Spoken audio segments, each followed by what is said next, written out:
Okay, അപ്പം നമ്മൾ ഇന്ന് കമ്പാരറ്റീവ് പൊളിറ്റിക്കൽ സയൻസിൽ ഈ കമ്പാരറ്റീവ് പൊളിറ്റിക്സിൻ്റെ പ്രധാനപ്പെട്ട കുറച്ച് അപ്രോച്ചസ്, തിയറീസ്, കാര്യങ്ങളൊക്കെയാണ് ഡിസ്കസ് ചെയ്യുന്നത്. ലാസ്റ്റ് ക്ലാസ്സിൽ നമ്മൾ ഇൻസ്റ്റിറ്റ്യൂഷണൽ അപ്രോച്ചൊക്കെ പറഞ്ഞിരുന്നു, പൊളിറ്റിക്കൽ ഇക്കോണമി അപ്രോച്ചും നമ്മൾ ഡിസ്കസ് ചെയ്തിരുന്നു അല്ലേ? അത്രയല്ലേ നമ്മൾ പറഞ്ഞിരുന്നത്?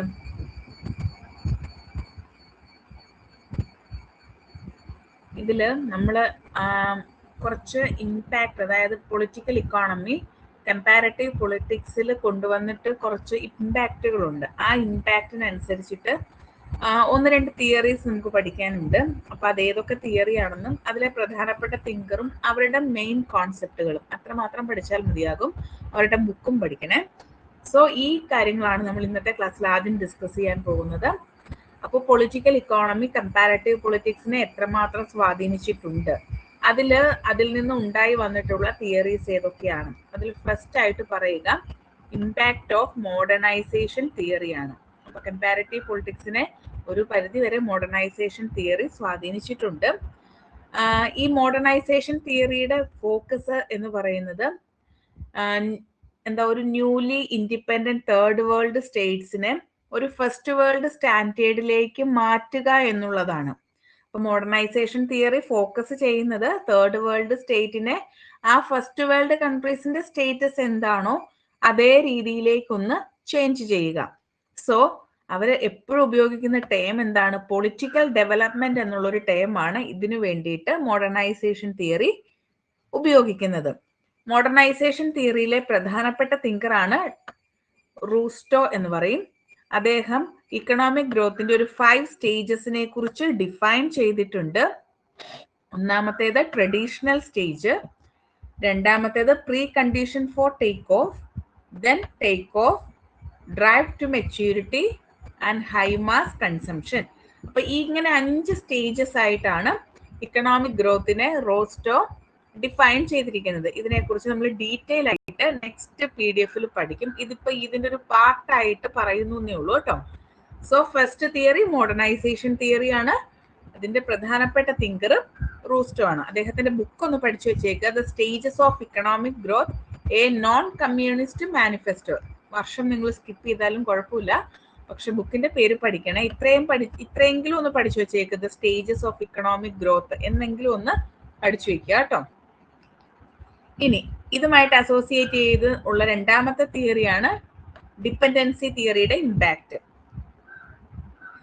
ഡിപ്പെൻഡൻസി തിയറി ആക്ച്വലി മോഡേണൈസേഷൻ തിയറിക്ക് ഒരു ക്രിറ്റിസിസം ആയിട്ടാണ് എമേർജ് ചെയ്ത് വരുന്നത്. ഇതിൽ ധാരാളം തിങ്കേഴ്സ് ഉണ്ട്. നമ്മളിതിൽ പ്രധാനപ്പെട്ട തിങ്കേഴ്സിന്റെ ഒക്കെ തിയറി ഉടനെ തന്നെ പഠിക്കും. AG ഫ്രാങ്ക്, നിങ്ങൾ AG ഫ്രാങ്ക്, ഇമ്മാനുവൽ വാലർസ്റ്റീൻ ഒക്കെ കേട്ടിട്ടില്ലേ? സമീർ അമീൻ കേട്ടിട്ടില്ലേ? AG Frank world systems theory എന്നൊക്കെ പറഞ്ഞിട്ട് കേട്ടിട്ടില്ലേ? Core States, periphery States, semi periphery കേട്ടിട്ടില്ലേ? കേട്ടിട്ടുണ്ടോ?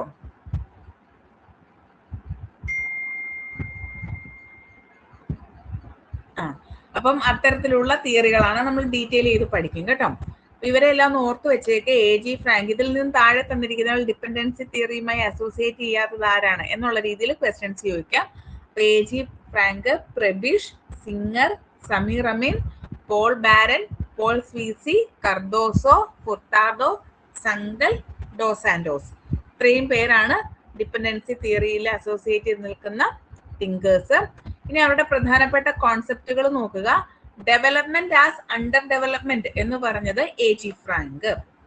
സമീർ അമീന്റെ concept theory of unequal exchange. New dependency theory കൊണ്ടുവന്നത് ഡോസാൻഡോസ്. ഡിപ്പെൻഡൻസി ആൻഡ് ഡെവലപ്മെന്റ് എന്ന് പറയുന്ന കോൺസെപ്റ്റ് കൊണ്ടുവരുന്നത് കർദോസോ. ഡിപ്പെൻഡൻസി ആൻഡ് ഇമ്പീരിയലിസം എന്ന് പറയുന്നത് Paul Baran and Paul Sweezy. Terms of trade TOT thesis എന്ന് പറയും, Singer and Prebisch. Then world systems theory Immanuel Wallerstein. അപ്പോൾ ഈ പ്രധാനപ്പെട്ട കോൺസെപ്റ്റുകളും അവ കൊണ്ടുവന്നിട്ടുള്ള തിങ്കേഴ്സ് ആരാണെന്നും പഠിക്കുക. ഇത്രയൊക്കെയാണ് ഈ ഭാഗത്ത് നിന്ന് പഠിക്കേണ്ടത്. അതിനപ്പുറത്തേക്ക് നിങ്ങൾ പഠിക്കേണ്ട കാര്യമില്ല കേട്ടോ. അത്രയും ഡീറ്റെയിൽ ആയിട്ട് നിങ്ങൾക്ക് പഠിക്കേണ്ട കാര്യമില്ല. സോ ഇത് മാത്രം നിങ്ങളൊന്ന് നോക്കിയേക്ക്. ഇത്രയും ഓക്കെ ആണോ? പൊളിറ്റിക്കൽ ഇക്കോണമി ഓക്കെ ആണോ? പൊളിറ്റിക്കൽ ഇക്കോണമി ഓക്കെ ആണോ? ക്ലിയർ ആയോ? പൊളിറ്റിക്കൽ ഇക്കോണമി ഓക്കെ ആണോ?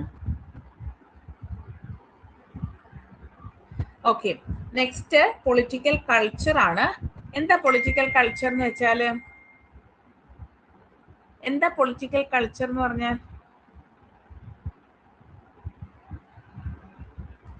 പൊളിറ്റിക്കൽ കൾച്ചർ എന്താ?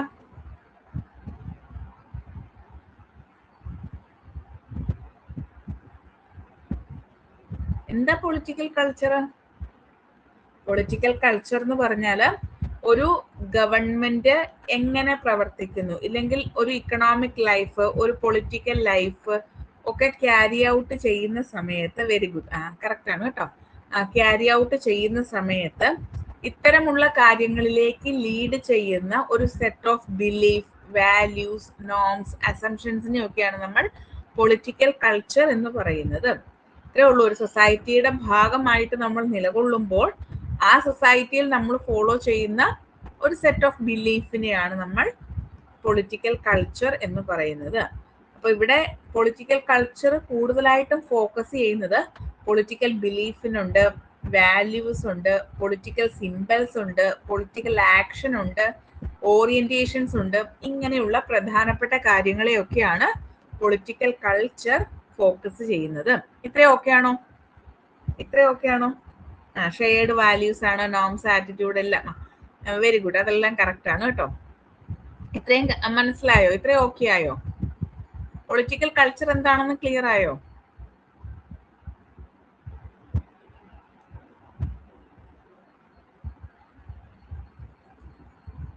ബാക്കിയിലേക്ക് പോകട്ടെ. നെക്സ്റ്റ് പേജിലോട്ട് പോവാണേ. സ്ക്രീൻ ഓക്കെ ആണല്ലോ അല്ലേ? സ്ക്രീൻ കാണാവോ? സ്ക്രീൻ കാണുന്നുണ്ടല്ലോ അല്ലേ?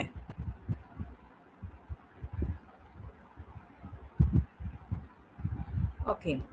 അപ്പോ ഈ പൊളിറ്റിക്കൽ കൾച്ചറുമായിട്ട് ബന്ധപ്പെട്ടിട്ട് നമ്മൾ ആദ്യമായിട്ട് പറയുന്ന ഒരു പേര് ഗബ്രിയേൽ ആൽമണ്ടിന്റെ സിഡ്നി വെർബയുടെയാണ്. ആക്ച്വലി എനിക്ക് തോന്നുന്നു ഇത് നിങ്ങളെ നിർമ്മൽ സാർ പഠിപ്പിച്ചിട്ടുണ്ടാകും. അപ്പൊ അദ്ദേഹം പൊളിറ്റിക്കൽ കൾച്ചറിനെ ഡിഫൈൻ ചെയ്തിരിക്കുന്നത് political orientations and attitudes towards the political system എന്നുള്ളതാണ്. അതായത് ഒരു പൊളിറ്റിക്കൽ സിസ്റ്റത്തിനോടുള്ള ഓറിയന്റേഷൻസ് ആൻഡ് ആറ്റിറ്റ്യൂഡ്സിനെയാണ് നമ്മൾ പൊളിറ്റിക്കൽ കൾച്ചർ എന്ന് പറയുന്നു എന്നതാണ് Gabriel almond and Sydney വെർബ define ചെയ്തിട്ടുള്ളത്. ആൻഡ് ഇവര് ഒരു 5 ഡയമെൻഷൻസ് പൊളിറ്റിക്കൽ കൾച്ചറിന് കൊടുത്തിട്ടുണ്ട്. അതിലൊന്ന് പറയുന്നത് A sense of national identity, then attitude towards one self as participant in political life. അതായത് ഒരു വ്യക്തിയുടെ ഒരു ആറ്റിറ്റ്യൂഡ് എങ്ങനെയാണ് ഒരു പൊളിറ്റിക്കൽ ലൈഫിലേക്ക് എന്നുള്ളത്. ദെൻ ഫെലോ സിറ്റിസൺസിനോടുള്ള ആറ്റിറ്റ്യൂഡ്സ് എങ്ങനെയാണ്, അതുപോലെ ഗവൺമെന്റ് ഔട്ട്പുട്ടും പെർഫോമൻസിനോടുമുള്ള ആറ്റിറ്റ്യൂഡ്സ് ആൻഡ് എക്സ്പെക്ടേഷൻസ് എന്തൊക്കെയാണ്, പിന്നെ ഡിസിഷൻ മേക്കിങ്ങിൽ, അതായത് ഡിസിഷൻ മേക്കിംഗ് എടുക്കുന്ന സമയത്തുള്ള അതിനോടുള്ള ആറ്റിറ്റ്യൂഡ്, നോളജ്, അതിനെക്കുറിച്ചുള്ള നോളജ് എത്രമാത്രം ഉണ്ട്. ഇങ്ങനെ ഒരു 5 ഡയമെൻഷൻസ് ആണ് ആൽമണ്ട് ആൻഡ് വെർബ പറഞ്ഞിട്ടുള്ളത്. A sense of national identity, attitude towards oneself, attitude towards one's fellow citizens, attitudes and expectations from government output and performance, attitude towards knowledge about political process of decision making. 5 dimensions. ഇത് important ആണ്, പഠിച്ചു വെക്കുക. അവരുടെ ബുക്കിന്റെ പേര് the civic culture. ഇതിനകത്താണ് ഈ കാര്യങ്ങളെല്ലാം അവർ ഉൾപ്പെടുത്തിയിരിക്കുന്നത് കേട്ടോ. ഇതിന്റെ വർഷം കൂടെ ഒന്ന് പഠിച്ചു വെച്ചാലും കുഴപ്പമില്ല. 1963 ആൽമണ്ടും വെർബയും ഒരുമിച്ച് ചേർന്ന് എഴുതിയിട്ടുള്ള ബുക്കാണ് ദ സിവിക് കൾച്ചർ എന്ന് പറയുന്നത്. ആൻഡ് ഇവര് ഒരു 5 കൺട്രീസ് 1959 മുതൽ 60 വരെയുള്ള കാലഘട്ടങ്ങളിൽ ഒരു 5 രാജ്യങ്ങളിൽ അവർ സർവേ നടത്തിയിട്ടുണ്ട്. അവർ നടത്തിയ രാജ്യങ്ങൾ USA, UK, west Germany, Italy and Mexico. ഈ രാജ്യങ്ങളുടെ പേര് പഠിക്കണം കേട്ടോ, വെരി ഇമ്പോർട്ടന്റ് ആണ്. ഇത് ഇതിനു മുന്നേ ചോദിച്ചിട്ടുണ്ട്. ഇവര് സർവേ നടത്തിയ രാജ്യങ്ങളുടെ പേര് USA, UK, west Germany, Italy and Mexico. And ഇത്തരത്തിലുള്ള സർവേയിലൂടെ അവർ കണ്ടുപിടിച്ച ഒരു കാര്യം എന്ന് പറയുന്നത് 3 തരത്തിലുള്ള പൊളിറ്റിക്കൽ കൾച്ചർ ആണ് ഇവിടെ എക്സിസ്റ്റ് ചെയ്യുന്നത്. ഒന്ന് പരോക്കിയൽ പൊളിറ്റിക്കൽ കൾച്ചർ. പരോക്കിയൽ പൊളിറ്റിക്കൽ കൾച്ചർ ആകുമ്പോൾ അവിടെ 0% പാർട്ടിസിപ്പേഷൻ ആണുള്ളത്. രണ്ടാമത്തേത് സബ്ജക്ട് കൾച്ചർ ആണ്. സബ്ജക്ട് കൾച്ചർ എന്ന് പറയുമ്പം 50% പാർട്ടിസിപ്പേഷൻ ഉണ്ട്. മൂന്നാമത്തേത് പാർട്ടിസിപ്പന്റ് കൾച്ചർ ആണ്. അവിടെ 100% പാർട്ടിസിപ്പേഷൻ ആണ് ഉള്ളത്. പാർട്ടിസിപ്പേറ്ററി കൾച്ചറിന്റെ എക്സാമ്പിൾ നോക്കിക്കഴിഞ്ഞാൽ USA, സ്വിറ്റ്സർലൻഡ്, സ്കാൻഡിനേവിയൻ കൺട്രീസ് എല്ലാം തന്നെ, അതായത് നോർവേ, ഫിൻലൻഡ്, സ്വീഡൻ, ഡെൻമാർക്ക്, അങ്ങനെയുള്ള സ്കാൻഡിനേവിയൻ കൺട്രീസ് ഒക്കെ തന്നെ പാർട്ടിസിപ്പേറ്ററി കൾച്ചറിന് എക്സാമ്പിൾ ആണ്. ആൻഡ് സബ്ജക്ട് കൾച്ചർ എന്ന് പറയുമ്പോൾ ചൈനയാണ് എക്സാമ്പിൾ ആയിട്ട് വരിക. പരോക്കിയൽ കൾച്ചർ എന്ന് പറഞ്ഞാൽ സീറോ പാർട്ടിസിപ്പേഷൻ ആണ്. അത് Uganda, Cuba, Libya, north Korea അങ്ങനെയുള്ള രാജ്യങ്ങളൊക്കെയാണ് പരോക്കിയൽ കൾച്ചറിന് എക്സാമ്പിൾ ആയിട്ട് വരുന്നത്. Then homogeneous culture. എന്താ ഹോമോജീനിയസ് എന്ന് വെച്ചാൽ എന്താ? ഹോമോജീനിയസ് എന്താ? സെയിം ആണ് അല്ലെ? സെയിം ആയിട്ടുള്ളത് UK ആണ്. ഇനി സബ്ജക്ട് പാർട്ടിസിപ്പേറ്ററി കൾച്ചർ ആണെങ്കിൽ ഒരേപോലെ. ഏസ്റ്റ്വൈൽ കമ്മ്യൂണിസ്റ്റ് കൺട്രീസ് ഓഫ് USSR, അതായത് പണ്ടത്തെ നമ്മുടെ സോവിയറ്റ് റഷ്യയുടെ അണ്ടറിൽ ടൈപ്പ് കമ്മ്യൂണിസ്റ്റ് കൺട്രീസ് ഒക്കെയാണ്. പിന്നെ ഇന്ത്യയുടെ കൾച്ചർ നോക്കുക, ഇന്ത്യയുടെ എലൈറ്റ് മാസ് കൾച്ചർ ആണ്. അതൊന്ന് ഓർത്ത് വെച്ചേക്കുക കേട്ടോ. ഇനി ഇതും ചോദിച്ചു കണ്ടിട്ടുള്ള ഒരു ക്വസ്റ്റ്യൻ ആണ്. ഈ ആൽമണ്ട് ആൻഡ് പൗവല് തെറ്റിപ്പോയത് കേട്ടോ. മറ്റേത് ഇത്രയും നേരം പറഞ്ഞ ആൽമണ്ട് ആൻഡ് വെർബെ ആണ്. ഇനി പറയാൻ പോകുന്ന ആൽമണ്ട് ആൻഡ് പൗവലിന്റെ കാര്യമാണ്. ആൽമണ്ട് ആൻഡ് പൗവല് 3 തരത്തിലുള്ള പൊളിറ്റിക്കൽ ഓറിയന്റേഷനെ കുറിച്ച് ഡിഫൈൻ ചെയ്യുന്നുണ്ട്. ഒന്നാമത്തേത് കൊഗ്നിറ്റീവ് ഓറിയന്റേഷൻ, രണ്ടാമത്തേത് അഫക്റ്റീവ് ഓറിയന്റേഷൻ, മൂന്നാമത്തേത് ഇവാലുവേറ്റീവ് ഓറിയന്റേഷൻ. ഇതില് ഈ പേരുകൾ ചോദിച്ചിട്ടുണ്ട്. അതായത് ഓപ്ഷൻസിൽ 4 എണ്ണം തരും. കൊഗ്നിറ്റീവ്, അഫക്റ്റീവ്, ഇവാലുവേറ്റീവ് ഒക്കെ തന്നിട്ട് എക്സ്ട്രാ ഒരു ഓറിയന്റേഷനൂടെ തന്നിട്ട് താഴെ പറയുന്നവയിൽ ആൽമണ്ട് ആൻഡ് പവൽ ഡിഫൈൻ ചെയ്യാത്തത് ഏതാണ്, അതായത് ഓഡ് വൺ ഔട്ട് ചൂസ് ചെയ്യാനുള്ള രീതിയിൽ ചോദിക്കാറുണ്ട്. സോ പേരുകൾ മാത്രം പഠിച്ചാൽ മതി, ഡീറ്റെയിൽ ചെയ്തൊന്നും പഠിക്കേണ്ട. എന്തൊക്കെയാണ് ആ ഓറിയന്റേഷൻ എന്നുള്ളതൊന്ന് പഠിച്ചു വെച്ചേക്ക് കേട്ടോ. അപ്പൊ ഇത്രയുമാണ് പൊളിറ്റിക്കൽ കൾച്ചർ. ഓക്കെ ആണോ? ക്ലിയർ ആയോ? എന്തെങ്കിലും ഡൗട്ട് ഉണ്ടോ? ഒന്നുകൂടി പറയേണ്ടതുണ്ടോ?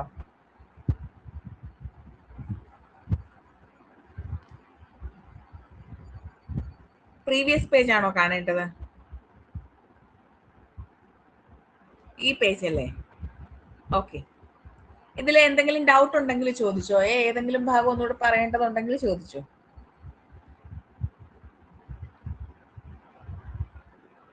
ഇത് നിങ്ങൾ അത്യാവശ്യം ഒന്നും പഠിച്ചിരിക്കണം കേട്ടോ. നമ്മൾ ഇതുവരെ ഉള്ളത് വായിക്കാനാണ് ഞാൻ കൂടുതലായിട്ടും പറയുക. പക്ഷെ ഇതൊക്കെ നിങ്ങളൊന്ന് പഠിച്ചിരിക്കണേ. കാരണം ഇതിനകത്ത് കൂടുതലും ഫാക്ച്വൽ ബേസ്ഡ് ക്വസ്റ്റ്യൻസ് ആണ്. സോ നമ്മൾ ബൈഹാർട്ട് ചെയ്യുക എന്നുള്ളത് തന്നെയാണ് ഇതിന്റെ ഒരു പ്രധാനപ്പെട്ട പ്രശ്നം എന്ന് പറയുന്നത്. കമ്പാരിറ്റീവ് നമുക്ക് പഠിക്കുക തന്നെ ചെയ്യണം. പഠിച്ചാൽ മാത്രമേ ആൻസർ ചെയ്യാൻ പറ്റത്തുള്ളൂ. എല്ലാം ഫാക്റ്റ് ആണ്. ഓക്കെ, ക്ലിയർ ആയോ? നെക്സ്റ്റ് പേജിലോട്ട് പോകട്ടെ, അടുത്ത ടോപ്പിക്കിലോട്ട് പോകട്ടെ.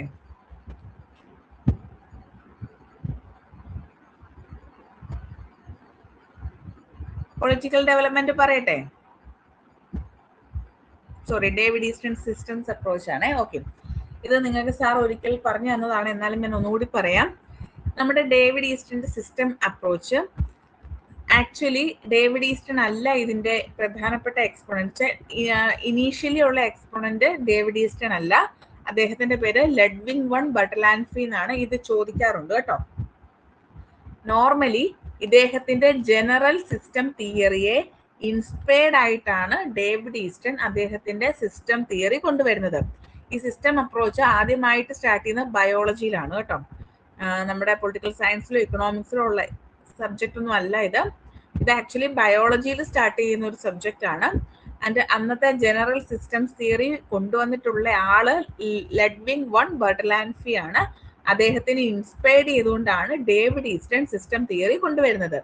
ആൻഡ് ഏകദേശം ഈ നമ്മുടെ പൊളിറ്റിക്കൽ സയൻസിൽ സിസ്റ്റം അനാലിസിസ് ആരംഭിക്കുന്നത് 1950s 1953 അദ്ദേഹത്തിന്റെ ബുക്കായിട്ടുള്ള പൊളിറ്റിക്കൽ സിസ്റ്റത്തിലാണ് അദ്ദേഹം പൊളിറ്റിക്കൽ സിസ്റ്റം എന്താണ്, അവിടെയുള്ള ആക്ടിവിറ്റീസ് എന്തൊക്കെയാണ്, ഇൻപുട്സിനെ കുറിച്ചും ഔട്ട്പുട്സിനെ കുറിച്ചും ഒക്കെ അദ്ദേഹം പറഞ്ഞിരിക്കുന്ന അദ്ദേഹത്തിന്റെ ദ പൊളിറ്റിക്കൽ സിസ്റ്റം എന്ന് പറഞ്ഞ് 1953 പബ്ലിഷ് ചെയ്തിട്ടുള്ള ബുക്കിലാണ്. ഇനി അദ്ദേഹത്തിന് അല്ലെങ്കിൽ അദ്ദേഹത്തിന്റെ ഒപ്പീനിയനിൽ ഒരു പൊളിറ്റിക്കൽ സിസ്റ്റം എന്ന് പറഞ്ഞു കഴിഞ്ഞാൽ നമ്മുടെ സൊസൈറ്റിയിൽ ഉണ്ടാകുന്ന അല്ലെങ്കിൽ നമ്മുടെ ഒരു സിസ്റ്റത്തിൽ ഉണ്ടാകുന്ന ടൈപ്പ് ഓഫ് ഇന്ററാക്ഷൻസിനെയാണ് സിസ്റ്റം, പൊളിറ്റിക്കൽ സിസ്റ്റം എന്ന് പറയുന്നത്. അതായത് ഒരു സൊസൈറ്റിയിൽ decision making, values and orientations ഒക്കെ ഉൾക്കൊള്ളിച്ചുകൊണ്ട് നമ്മുടെ authoritative allocation of values, correct ആയിട്ടുള്ള രീതിയിൽ വാല്യൂസ് എല്ലാം ഉൾക്കൊള്ളിച്ചുകൊണ്ട് ഡിസിഷൻ മേക്കിംഗ് ചെയ്യുന്ന സമയത്ത് ആ ഒരു പൊളിറ്റിക്കൽ സിസ്റ്റത്തിൽ ഉണ്ടാകുന്ന ഇന്ററാക്ഷൻസ് ആണ് പൊളിറ്റിക്കൽ സിസ്റ്റം ആയിട്ട് അദ്ദേഹം പറയുന്നത്. അല്ലെങ്കിൽ ആ ഒരു സൊസൈറ്റിയിൽ ഉണ്ടാകുന്ന ഇന്ററാക്ഷൻസിനെയാണ് പൊളിറ്റിക്കൽ സിസ്റ്റം എന്ന് പറയുന്നത്. ക്ലിയർ ആയോ? ഒരു സൊസൈറ്റിയിൽ ഡിസിഷൻ മേക്കിംഗ് സമയത്ത് ഉണ്ടാകുന്ന ഇന്ററാക്ഷൻസിനെയാണ് വളരെ ചെറുതായിട്ട് പറഞ്ഞു കഴിഞ്ഞാൽ ഒരു പൊളിറ്റിക്കൽ സിസ്റ്റം എന്ന് പറയുന്നത്. ഇനി അദ്ദേഹത്തിന്റെ അപ്രോച്ചിനെ നോക്കുകയാണെങ്കിൽ 2 പ്രധാനപ്പെട്ട കമ്പോണൻസ് ആണ് സിസ്റ്റംസ് അപ്രോച്ചിലുള്ളത്. ഒന്ന് ഇൻപുട്സ് എന്നും രണ്ടാമത്തേത് ഔട്ട്പുട്സ് എന്ന് പറയും.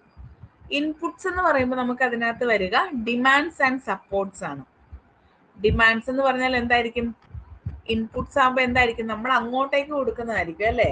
നമുക്കൊരു നല്ല സാധനം കിട്ടുമ്പോൾ നമ്മൾ അങ്ങോട്ടേക്ക് ചെയ്തു കൊടുക്കേണ്ട കാര്യങ്ങളെയാണ് നമ്മൾ ഇൻപുട്സ് എന്ന് പറയുന്നത്. അപ്പൊ നമ്മൾ അത്തരത്തിലുള്ള കാര്യങ്ങൾ ചെയ്തു കൊടുത്തു കഴിയുമ്പോൾ പൊളിറ്റിക്കൽ സിസ്റ്റം നമുക്ക് തിരിച്ചു തരുന്ന സാധനങ്ങളെയാണ് നമ്മൾ ഔട്ട്പുട്സ് എന്ന് പറയുക അല്ലെ. അപ്പോ ഇത്രയേ ഉള്ളൂ. നമ്മൾ എന്ത് ചെയ്യും? നമ്മൾ കൃത്യമായിട്ട് ടാക്സുകളൊക്കെ അടയ്ക്കുക, അവർ പറയുന്ന വാല്യൂസ് ഒക്കെ നമ്മൾ ഫോളോ ചെയ്യുക, അതുപോലെ അവരുടെ പോളിസീസ് ഒക്കെ നമ്മൾ ഫോളോ ചെയ്യുക, റൂൾസ് നമ്മൾ ഒബേ ചെയ്യുക. ഇങ്ങനെയുള്ള കാര്യങ്ങളൊക്കെ ചെയ്തു കഴിയുമ്പോഴേക്കും അവർ നമ്മുടെ സൊസൈറ്റിയിൽ ജീവിക്കാൻ ആവശ്യമായിട്ടുള്ള ഒരു നല്ലൊരു സിറ്റുവേഷൻ ഉണ്ടാക്കി തരും. അതിനു വേണ്ടിയിട്ട് അവർ തരുന്ന കാര്യങ്ങളാണ് ഔട്ട്പുട്ട് ആയിട്ട് പറയുക. ഓക്കെ, ഇത്രയും ക്ലിയർ ആയോ? അതുകൊണ്ട് തന്നെ ഈ പൊളിറ്റിക്കൽ സിസ്റ്റത്തിനെ അദ്ദേഹം വിളിക്കുന്നത് ഒരു ഗേറ്റ് കീപ്പർ ആണ് എന്നുള്ള രീതിയിലാണ്. അതായത് ജനങ്ങളെ കറക്റ്റായിട്ട് മുന്നോട്ട് കൊണ്ടുപോകുന്നതിനുള്ള ഒരു ഗേറ്റ് കീപ്പർ ആയിട്ടാണ് പൊളിറ്റിക്കൽ സിസ്റ്റം പ്രവർത്തിക്കുന്നത് എന്നുള്ളതാണ് ഡേവിഡ് ഈസ്റ്റൺ പറയുന്നത്. ഇനി ഔട്ട്പുട്ടിനകത്ത് വരുന്നത് ഡിസിഷൻസ് ആൻഡ് ആക്ഷൻസ് ആണ്. ഞാൻ ഓൾറെഡി പറഞ്ഞല്ലോ, നമ്മൾ കുറെ കാര്യങ്ങൾ അങ്ങോട്ട് ചെയ്ത് കൊടുക്കുമ്പോൾ നമ്മുടെ ലൈഫ് സെക്യൂർ ആക്കുന്നതിന് വേണ്ടിയിട്ട് ഗവൺമെന്റ് ഇങ്ങോട്ട് ചെയ്തു തരുന്ന കാര്യങ്ങളെയാണ് decisions and actions or outputs എന്ന് വിളിക്കുക. ദെൻ ഇവിടെ ഒരു ഫീഡ്ബാക്ക് സിസ്റ്റം ഉണ്ട് എന്നുള്ളതാണ് മറ്റൊരു പ്രധാനപ്പെട്ട ഫീച്ചർ. സോ അതുകൊണ്ട് തന്നെ ഇതൊരു സൈക്ലിക് മോഡൽ ആയിരിക്കും. അതായത് നമ്മൾ കുറെ കാര്യങ്ങൾ അങ്ങോട്ടേക്ക് പറയുന്നു, അവർ കുറെ കാര്യങ്ങൾ ഇങ്ങോട്ടേക്ക് ചെയ്യുന്നു, പിന്നെ നമ്മൾ എന്ത് ചെയ്യും? ഫീഡ്ബാക്ക് എടുക്കും അല്ലെ. നമ്മളുടെ ഫീഡ്ബാക്ക് എടുത്തു കഴിയുമ്പോൾ പോരായ്മകളെല്ലാം പരിഹരിച്ചിട്ട് വീണ്ടും എന്ത് ചെയ്യും? അവര് ഡിസിഷൻ മേക്കിംഗ് നടത്തും. സോ ഇത്തരത്തിലൊരു ഫീഡ്ബാക്ക് സിസ്റ്റം ഇൻപുട്ട് ഔട്ട്പുട്ട് സിസ്റ്റത്തിൽ അല്ലെങ്കിൽ ഡേവിഡ് ഈസ്റ്റന്റെ സിസ്റ്റം തിയറിയിൽ നമുക്ക് കാണാൻ സാധിക്കും എന്നുള്ളതാണ്. ക്ലിയർ ആയോ? ഇത്രയും ക്ലിയർ ആയോ? ഓക്കെ ആണോ? ഇനി ഇതില് നിങ്ങൾക്ക് എളുപ്പത്തിന് വേണ്ടിയിട്ട് ഞാൻ പറഞ്ഞു തരാം. ഇതിനകത്ത് നിങ്ങൾ പഠിക്കേണ്ട കുറെ കാര്യങ്ങൾ എന്തൊക്കെയാന്ന് വെച്ചാൽ, ഒന്ന് ഇദ്ദേഹത്തിന്റെ പേര് ലെഡ്വിൻ വൺ ബട്ടർലാൻഡ് പഠിക്കുക. ദെൻ ഈ ബുക്കിന്റെ പേര് പഠിക്കുക. എന്താണ് പൊളിറ്റിക്കൽ സിസ്റ്റം എന്നുള്ളത് ജസ്റ്റ് ഒന്ന് മനസ്സിലാക്കി വെക്കുക. ഇതില് കൂടുതലായിട്ടും ചോദിച്ച് കാണുന്ന ടേം ഇതാണ്, അതോറിറ്റേറ്റീവ് അലോക്കേഷൻ ഓഫ് വാല്യൂസ് എന്ന് പൊളിറ്റിക്കൽ സിസ്റ്റത്തിനെ ഡിഫൈൻ ചെയ്ത തിങ്കർ ആരാണ്? 4 times പ്രീവിയസ് ഇയറിൽ ഇത് ചോദിച്ചിട്ടുണ്ട്. Authoritative allocations of values political സിസ്റ്റത്തിനെ ഡിഫൈൻ ചെയ്തത് ആരാണ്? അപ്പൊ അത് ഡേവിഡ് ഈസ്റ്റൺ ആണ്. ഓർത്ത് വെക്കുക. അത്രയും കാര്യങ്ങൾ അവിടെ നിന്ന് പഠിക്കാം. പിന്നെ ഇതിൽ 2 കമ്പോണൻസ് ഉണ്ട്, ഇൻപുട്സ് ഔട്ട്പുട്സ്. ഇൻപുട്സ് എന്ന് പറഞ്ഞാൽ ഡിമാൻഡ്സ് ആൻഡ് സപ്പോർട്ട് ആണെന്നും ഔട്ട്പുട്സ് എന്ന് വെച്ചാൽ ഡിസിഷൻസ് ആൻഡ് ആക്ഷൻസ് ആണെന്നും പഠിച്ചു വെക്കുക. ആൻഡ് അദ്ദേഹം പൊളിറ്റിക്കൽ സിസ്റ്റത്തിനെ ഗേറ്റ് കീപ്പർ ആയിട്ടാണ് കൺസിഡർ ചെയ്യുന്നതെന്നും, ആൻഡ് ഇതൊരു ലൂപ്പാണ്. ലൂപ്പ് മീൻസ്, ലൂപ്പ് നിങ്ങൾക്ക് അറിയാമായിരിക്കുമല്ലോ അല്ലേ, പുറത്തേക്ക് ഇറങ്ങാൻ പറ്റാത്ത എന്നുള്ള രീതിയിൽ നമ്മൾ പറയുന്നതാണ് അല്ലെ ലൂപ്പ് എന്ന് പറയുന്നത്. ലൂപ്പ് എന്ന് പറയാൻ കാരണം ഇതൊരു സൈക്ലിക് മോഡൽ ആയതുകൊണ്ടാണ്. കാരണം വീണ്ടും ഒരേ സ്ഥലത്തേക്ക് തന്നെ തിരിച്ചെത്തും. ആദ്യം ഇൻപുട്സ് ഉണ്ടാവും, പിന്നെ ഔട്ട്പുട്സ് ഉണ്ടാവും, ഫീഡ്ബാക്ക് എടുത്തു കഴിയുമ്പോൾ വീണ്ടും ഇൻപുട്സ് ഉണ്ടാവും, പിന്നെ ഔട്ട്പുട്ട്, പിന്നെ ഫീഡ്ബാക്ക്. ഇങ്ങനെ ഒരു സൈക്ലിക് ആയിട്ടുള്ള ഒരു മോഡലിൽ പോകുന്നത് കൊണ്ടാണ് ഇതൊരു ലൂപ്പാണെന്ന് പറയുന്നത്. ഇത്രയും കാര്യങ്ങൾ ഈ ഭാഗത്ത് നിന്ന് പഠിച്ചാൽ മതി. അതിനപ്പുറത്തേക്കുള്ള ഡീറ്റെയിൽ ആയിട്ടുള്ള പഠനം നിങ്ങൾക്ക് ആവശ്യമില്ല. ഓക്കെ ആണോ? ക്ലിയർ ആയോ? ക്ലിയർ ആണോ? ഓക്കെ.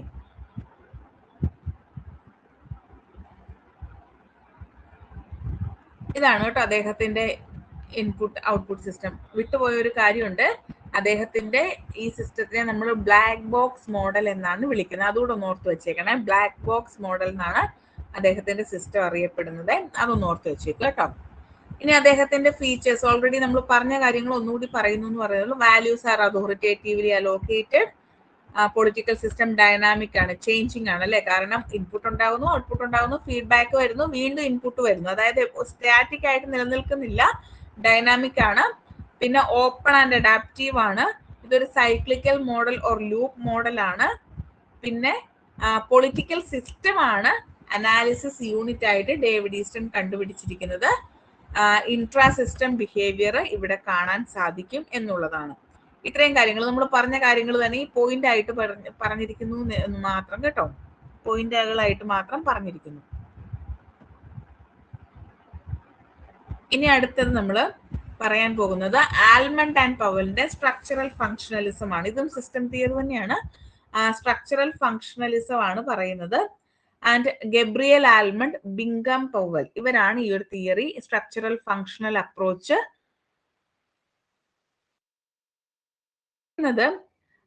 ഒരു പൊളിറ്റിക്കൽ സിസ്റ്റത്തെ കുറിച്ച് മനസ്സിലാക്കുന്നതിന് വേണ്ടിയിട്ട് നമ്മൾ അവയുടെ സ്ട്രക്ചറിനെ കുറിച്ചോ ഇല്ലെങ്കിൽ എന്താ ജസ്റ്റ് ഇൻസ്റ്റിറ്റ്യൂഷൻസിനെ കുറിച്ചോ മാത്രം പഠിച്ചാൽ പോരാ, മറിച്ച് ഓരോ ഇൻസ്റ്റിറ്റ്യൂഷൻസും കൊണ്ടുവരേണ്ട അല്ലെങ്കിൽ പാലിക്കേണ്ട ഫങ്ഷൻസ് എന്താണ് എന്ന് കൃത്യമായിട്ട് മനസ്സിലാക്കണം എന്നുള്ളതാണ് ഇവരുടെ ഒപ്പീനിയൻ. അപ്പൊ നമ്മൾ ആദ്യമേ പറഞ്ഞ എന്താ, ഒരു political system and authoritative allocation of വാല്യൂസിനെ കുറിച്ചാണ്, അതിനകത്ത് നടക്കുന്ന ഇന്ററാക്ഷൻസിനെ കുറിച്ച് പഠിച്ചാൽ മതി എന്നാണ് നമ്മുടെ ഡേവിഡ് ഈസ്റ്റൺ പറഞ്ഞത്. പക്ഷേ ഇദ്ദേഹം പറയുന്ന അങ്ങനെ അതിനെക്കുറിച്ച് പഠിക്കണം, ഒപ്പം തന്നെ ഓരോ പൊളിറ്റിക്കൽ സ്ട്രക്ചറും എന്തൊക്കെ ഫങ്ഷൻസ് ആണ് നടത്തുന്നത്, അവയുടെ റോള് എന്താണ് എന്ന് കൃത്യമായിട്ട് നമ്മൾ എന്ത് ചെയ്യണം, പഠിച്ചിരിക്കണം എന്നുള്ളതാണ് ഗബ്രിയൽ ആൽമണ്ടും ബിങ്കം പവലും പറയുന്നത്.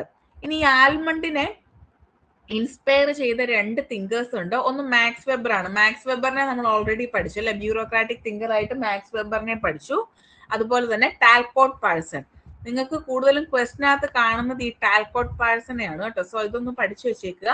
ഗബ്രിയൽ ആൽമണ്ടിനെ ഇൻസ്പയർ ചെയ്തിട്ടുള്ള പൊളിറ്റിക്കൽ തിങ്കർ ആണ് ടാൽകോട്ട് പാഴ്സൺ. ഇനി ഗബ്രിയൽ ആൽമണ്ടിന്റെ ബുക്കിന്റെ പേര് പഠിച്ചു വെക്കുക, the politics of developing areas, published in 1960. ഈ ഒരു ബുക്കിനകത്താണ് അദ്ദേഹം ഈ പറയുന്ന സ്ട്രക്ചറൽ ഫങ്ഷണൽ അപ്രോച്ച് പറഞ്ഞിരിക്കുന്നത്. ഡേവിഡ് ഈസ്റ്റൺ പറഞ്ഞിട്ടുള്ളത് ഏത് ബുക്കിനകത്തായിരുന്നു? ഡേവിഡ് ഈസ്റ്റന്റെ ബുക്കിന്റെ പേരെന്തായിരുന്നു? ഡേവിഡ് ഇന്നലെ നിർമ്മൽ സാർ പറഞ്ഞിരുന്നു അല്ലേ. ആക്ച്വലി മോഡേൺ പൊളിറ്റിക്കൽ അനാലിസിസിലും കമ്പാരറ്റീവ് പൊളിറ്റിക്സിലും കുറച്ച് ഓവർലാപ്പിംഗ് പോർഷൻസ് ഉണ്ട് കേട്ടോ. സോ നമുക്ക് ജസ്റ്റ് ഒന്ന് പറഞ്ഞു പക്ഷെ ഡീറ്റെയിൽ ആയിട്ടൊന്നും അധികം പഠിക്കാനും ഉള്ളതില്ല. എന്നാൽ നമ്മൾ രണ്ടിടത്തും ഒരേ സാധനങ്ങൾ കാണും. ഓക്കെ, ഡേവിഡ് ഈസ്റ്റന്റെ ബുക്കിന്റെ പേരെന്തായിരുന്നു? ഡേവിഡ് ഈസ്റ്റന്റെ ബുക്കിന്റെ പേരെന്തായിരുന്നു? ഓർമ്മയുണ്ടോ? നമ്മൾ കുറച്ച് മുൻപേ പറഞ്ഞില്ലായിരുന്നോ? കുറച്ച് മുൻപേ നമ്മൾ പറഞ്ഞിട്ടുണ്ടായിരുന്നില്ലേ? എന്തായിരുന്നു ഡേവിഡ് ഈസ്റ്റന്റെ ബുക്കിന്റെ പേര്? 1953 പബ്ലിഷ് ചെയ്താണെന്നൊക്കെ ഞാൻ പറഞ്ഞില്ലേ? ദ പൊളിറ്റിക്കൽ സിസ്റ്റം അല്ലേ, തെറ്റിക്കരുത് കേട്ടോ. The political system 1953 David Easton. The politics of developing areas 1960 almond. അത് ഓർത്ത് വെച്ചേക്കുക കേട്ടോ. ഇനി ഇതിൽ പറയുന്നത് എല്ലാ പൊളിറ്റിക്കൽ സിസ്റ്റത്തിനും ഒരു സ്ട്രക്ചർ ഉണ്ട്. ആൻഡ് ഈ സ്ട്രക്ചർ എല്ലാം ഒരു particular type of functions follow ചെയ്യുന്നുണ്ട് എന്നുള്ളതാണ്. അതായത് ഓരോ രാജ്യത്തിന്റെയും പൊളിറ്റിക്കൽ സിസ്റ്റം അനുസരിച്ചിട്ട് അതിലുള്ള സ്ട്രക്ചേഴ്സിന് ഡെഫിനറ്റ് ആയിട്ടുള്ള കുറെ ഫങ്ഷൻസ് പെർഫോം ചെയ്യാനുണ്ട് എന്നുള്ളതാണ് ആൽമണ്ട് പറയുന്നത്. ആൻഡ് ആൽമണ്ട് 4 തരത്തിലുള്ള ഇൻപുട്ട് ഫങ്ഷൻസിനെ കുറിച്ചും 3 തരത്തിലുള്ള ഔട്ട്പുട്ട് ഫങ്ഷൻസിനെ കുറിച്ചും ഡിഫൈൻ ചെയ്യുന്നുണ്ട്. ഓക്കെ, ഇനി അദ്ദേഹത്തിന്റെ ഇൻപുട്ട് ഫങ്ഷൻസ് ഈ പിക്ചർ ഒക്കെ നിങ്ങൾ ജസ്റ്റ് നോക്കിയത് കേട്ടോ. ഇൻപുട്ട് ഫങ്ഷൻസ് ഏതൊക്കെയാന്ന് ചോദിച്ചാൽ, ഒന്ന് പൊളിറ്റിക്കൽ സോഷ്യലൈസേഷൻ ആൻഡ് റിക്രൂട്ട്മെന്റ്. എങ്ങനെയാണ് പൊളിറ്റിക്കൽ സോഷ്യലൈസേഷൻ നടക്കുന്നത്? നമ്മുടെ ഫാമിലിയിലൂടെ, സ്കൂൾസിലൂടെ, പിയർ ഗ്രൂപ്പ്സുകളിലൂടെ, മീഡിയാസിലൂടെ ഒക്കെയാണ് പൊളിറ്റിക്കൽ സോഷ്യലൈസേഷൻ നടക്കുക. ദെൻ ഇൻട്രസ്റ്റ് ആർട്ടിക്കുലേഷൻ എന്ന് വെച്ചാൽ നമ്മുടെ ഇൻട്രസ്റ്റ് ഗ്രൂപ്പുകളാണ്. ഇൻട്രസ്റ്റ് അഗ്രിഗേഷൻ എന്ന് വെച്ചാൽ പൊളിറ്റിക്കൽ പാർട്ടീസ് ആണ്. പൊളിറ്റിക്കൽ കമ്മ്യൂണിക്കേഷൻ എന്ന് വെച്ചാൽ മീഡിയയിലൂടെയാണ് നടക്കുന്നത്. ഇനി നിങ്ങൾക്ക് ഉള്ളൊരു ഇഷ്യൂ എന്താണെന്ന് വെച്ചാൽ ഇത് ഈ ഓർഡറിൽ തന്നെ പഠിക്കണം എന്നുള്ളതാണ്. ഇവിടെ ആർട്ടിക്കുലേഷൻ എന്ന് വെച്ചാൽ ഇൻട്രസ്റ്റ് ഗ്രൂപ്പ് ആണ്, അഗ്രഗേഷൻ എന്ന് വെച്ചാൽ പൊളിറ്റിക്കൽ പാർട്ടീസ് ആണ്. ഇത് നിങ്ങൾക്ക് തിരിഞ്ഞു പോകാനുള്ള സാധ്യതയുണ്ട്. അപ്പൊ ഇത്രയും ഓർത്താൽ മതി. ഈ ഒരു വാക്ക് കണ്ടോ, അഗ്രഗേഷൻ. അഗ്രഗേഷൻ എന്ന് വെച്ചാൽ എന്താ, ഒരു അഗ്രസീവ്നെസ് അല്ലേ. അഗ്രസീവ്നെസ് എന്ന് വെച്ചാൽ എന്താ, അഗ്രസീവ്നെസ് എന്ന് വെച്ചാൽ എന്താ, അഗ്രസീവ്നെസ് എന്ന് വെച്ചാൽ എന്താ, അഗ്രസീവ് ആയിട്ട് ബിഹേവ് ചെയ്യാന്നൊക്കെ വെച്ചാൽ എന്താ?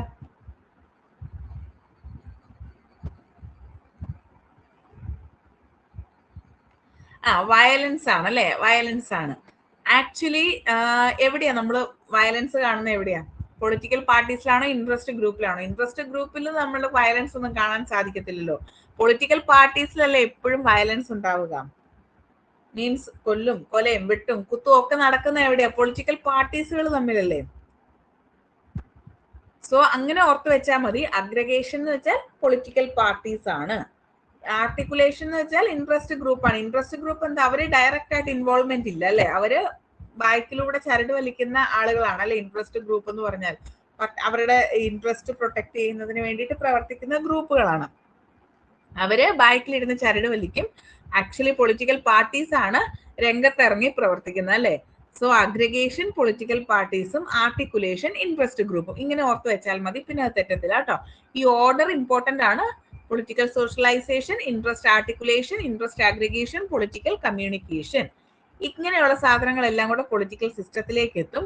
പൊളിറ്റിക്കൽ സിസ്റ്റത്തിലേക്ക് എത്തിയതിനു ശേഷം പൊളിറ്റിക്കൽ സിസ്റ്റം ഈ ഒരു കാര്യങ്ങളെ കുറിച്ചൊക്കെ പഠിച്ചതിന് ശേഷം കുറച്ച് ഔട്ട്പുട്ട് ഫങ്ഷൻസ് കൊടുക്കും. ഔട്ട്പുട്ട് ഫങ്ഷൻസ് എന്തൊക്കെയാണ്? Rule making, rule application, rule adjudication. ഇങ്ങനെ 3 ഔട്ട്പുട്ട് ഫങ്ഷൻസ് ആണ് സിസ്റ്റം കൊടുക്കുക. ഇങ്ങനെയാണ് actually structural functional analysis system പ്രവർത്തിക്കുന്നത്. ഇനി ഡേവിഡ് ഈസ്റ്റന്റെ കാര്യം ഇതിൽ പറയുന്ന ഏകദേശമൊക്കെ സിമിലർ ആയിട്ടുള്ള കാര്യങ്ങളാണ്.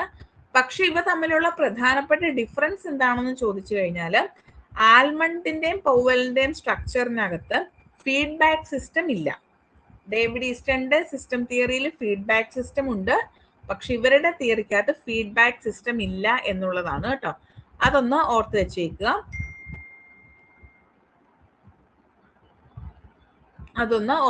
കേട്ടോ. ഇത് നമ്മൾ പറഞ്ഞതുപോലെ സൈക്ലിക് ആണ്, ഓപ്പൺ ആണ്, കണ്ടിന്യൂസ് ആണ്, അതൊക്കെ സിമിലർ ആണ്. പക്ഷെ ആകെയുള്ള ഡിഫറൻസ് എന്താ? Not feedback system. No feedback system. ആൽമണ്ടിന്റെ സ്ട്രക്ചറൽ ഫങ്ഷണൽ മോഡലില് ഫീഡ്ബാക്ക് സിസ്റ്റം നമുക്ക് കാണാൻ സാധിക്കില്ല. ക്ലിയർ ആയോ? ഇത്രയും ക്ലിയർ ആയോ? ഓക്കെ ആണോ?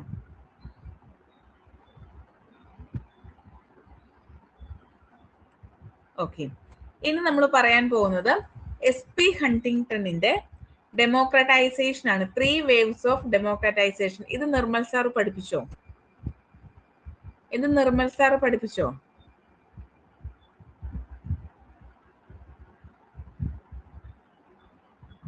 ഇത് സാറ് പഠിപ്പിച്ചിരുന്നോ? ഓക്കെ. അദ്ദേഹത്തിന്റെ ഐഡിയ തരുന്ന 3rd വേവ് ഡെമോക്രറ്റൈസേഷൻ. ഞാൻ പറയുന്നുണ്ട്, സാറ് എടുത്തിരുന്നെങ്കിൽ കുറച്ചുകൂടെ നിങ്ങൾക്ക് അവിടെയും നിങ്ങൾക്ക് ഫെമിലിയർ ആവും, ഇവിടെയും ഫെമിലിയർ ആവുന്നേ ഉള്ളൂ കേട്ടോ. അദ്ദേഹത്തിന്റെ 3rd wave democratisation in the late 28th century എന്ന് പറയുന്ന ബുക്കിലാണ് ഈ ഒരു ഐഡിയ കൊണ്ടുവരുന്നത്. ബുക്കിന്റെ പേര് പഠിച്ചു വെക്കുക. നിങ്ങളോട് ഞാനിത് ഫുള്ള് പഠിക്കാൻ പറയുന്നില്ല, ജസ്റ്റ് ഈ 3rd വേവ് എന്ന് പഠിച്ചു വെച്ചാൽ മതി. അപ്പൊ തന്നെ നമുക്ക് ആൻസറിൽ കണ്ടുപിടിക്കാൻ പറ്റും കേട്ടോ. ഓപ്ഷൻസിൽ നിന്ന് ആൻസർ കണ്ടുപിടിക്കാൻ പറ്റും. ഓക്കെ, അത് കുഴപ്പമില്ല, ഞാൻ ഒന്നുകൂടി പറയാം. അപ്പം SP ഹണ്ടിങ്ടൺ അദ്ദേഹത്തിന്റെ 3rd വേവ് എന്ന് പറയുന്ന ബുക്കിലാണ് ഈ ഡെമോക്രറ്റൈസേഷനെ കുറിച്ച്, 3 waves ഓഫ് ഡെമോക്രറ്റൈസേഷനെ കുറിച്ച് പറഞ്ഞിരിക്കുന്നത്. ഇതിൽ പറഞ്ഞിരിക്കുന്ന കാര്യം ഇത്രയേ ഉള്ളൂ. വളരെ സിമ്പിൾ ആയിട്ട് പറഞ്ഞു കഴിഞ്ഞാല്, നമ്മുടെ നോൺ ഡെമോക്രാറ്റിക് ആയിട്ടുള്ള രാജ്യങ്ങള് ഡെമോക്രാറ്റിക് റെഷീംസിലേക്ക് ട്രാൻസിഷൻ നടത്തുന്ന ആ ഒരു പ്രക്രിയയാണ് അദ്ദേഹം ഈ 3rd വേവിൽ ഉൾക്കൊള്ളിച്ചിരിക്കുന്നത്. ക്ലിയർ ആയോ? പറഞ്ഞ എന്താണ്? നോൺ ഡെമോക്രാറ്റിക് നേച്ചറിൽ നിന്നും ഡെമോക്രാറ്റിക് നേച്ചറിലേക്ക് എങ്ങനെ ട്രാൻസിഷൻ നടത്തുന്നു, ആ ട്രാൻസിഷൻ നടത്തുന്ന വേവിനെയാണ് അദ്ദേഹം 3rd വേവ് ആയിട്ട് അദ്ദേഹം കൺസിഡർ ചെയ്യുന്നത്. ഓക്കെ ആണോ? ക്ലിയർ ആയോ? ഐഡിയ ക്ലിയർ ആയോ? അദ്ദേഹം ഈ വേവ്സ് എന്ന് പറഞ്ഞിരിക്കുന്നത് നോൺ ഡെമോക്രാറ്റിക് നേച്ചറിൽ നിന്നും ഡെമോക്രാറ്റിക് നേച്ചറിലേക്കുള്ള ഒരു ട്രാൻസിഷൻ പീരീഡിനെയാണ്. ഇനി അദ്ദേഹം 3 തരത്തിലുള്ള വേവ്സ് ആണ് പറയുന്നത്. അതിൽ ഫസ്റ്റ് വേവ് എന്ന് പറയുന്നത് 1828 തൊട്ട് 1926 വരെയുള്ള പീരീഡ് ആണ്. അപ്പോ ഫസ്റ്റ് വേൾഡ് പറയുന്നത് ഒരു ലിബറൽ ഡെമോക്രസിയുടെ ഒരു എമർജൻസിനെ കുറിച്ചൊക്കെയാണ് അദ്ദേഹം ഈ ഒരു കാലഘട്ടത്തിൽ പറയുന്നത്. അതായത് ആദ്യ കാലഘട്ടങ്ങളിൽ നമുക്ക് ഡെമോക്രസി ഒന്നും അത്രമാത്രം ഫെമിലിയർ ആയിരുന്നില്ല അല്ലെ. അപ്പൊ ആ ഒരു സാഹചര്യത്തിൽ ഇപ്പം അരിസ്റ്റോക്രസി ഒക്കെ നിലനിന്നിരുന്ന, അല്ലെങ്കിൽ ചർച്ച് ഡൊമിനേറ്റഡ് ഒക്കെ ആയിട്ടുള്ള സ്റ്റേറ്റുകളിൽ നിന്നും ഡെമോക്രസിയിലേക്ക് ഇനി വരാനുള്ള തുടക്കമാണ് ഫസ്റ്റ് വേവില് പറയുന്നത്. അതിന് ലീഡ് ചെയ്തിട്ടുള്ള പ്രധാനപ്പെട്ട ഫാക്ടേഴ്സ് ഇൻഡസ്ട്രിയൽ റെവല്യൂഷനും നേഷൻ സ്റ്റേറ്റിന്റെ എമർജൻസും ഒക്കെയാണ്. അപ്പൊ ഈ ഒരു ഫസ്റ്റ് വേവില് നമുക്ക് ഡെമോക്രസിയിലേക്ക് മാറുന്ന സ്റ്റേറ്റുകളായിട്ട് കാണാൻ സാധിക്കുക north America, UK, western Europe ഒക്കെയാണ്. ഏകദേശം 29 ഡെമോക്രസീസ് ആണ് ആ ഒരു സമയത്ത് ഉണ്ടായിരുന്നത് എന്നുള്ളത് ഓർത്ത് വെക്കുക കേട്ടോ. 29 ഡെമോക്രസീസ് ആണ് ഉണ്ടായിരുന്നത്. ആൻഡ് 1920s ഫാസിസം എമർജ് ചെയ്തതോടുകൂടി ഈ ഫസ്റ്റ് വേവ് അവസാനിക്കുകയാണ്. 1942 ആയപ്പോഴേക്കും ഫാസിസം ഒക്കെ കഴിഞ്ഞ്, ഫാസിസത്തിന്റെ ഒക്കെ എൻഡിങ് ഒക്കെ കഴിഞ്ഞ്. ആരാ ഫാസിസം കൊണ്ടുവന്നേ? ഫാസിസത്തിന്റെ പ്രധാനപ്പെട്ട ലീഡർ ആരാ? ഫാസിസം ആരാ കൊണ്ടുവന്നേ? എവിടെയാ ഫാസിസം വന്നേ?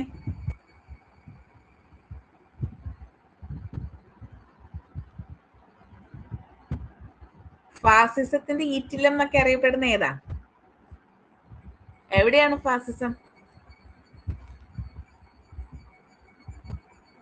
ഫാസിസത്തിന്റെ കൂടെ വേറൊരു ഐഡിയ കൂടി ഉണ്ടായിരുന്നല്ലോ, എന്താണ്?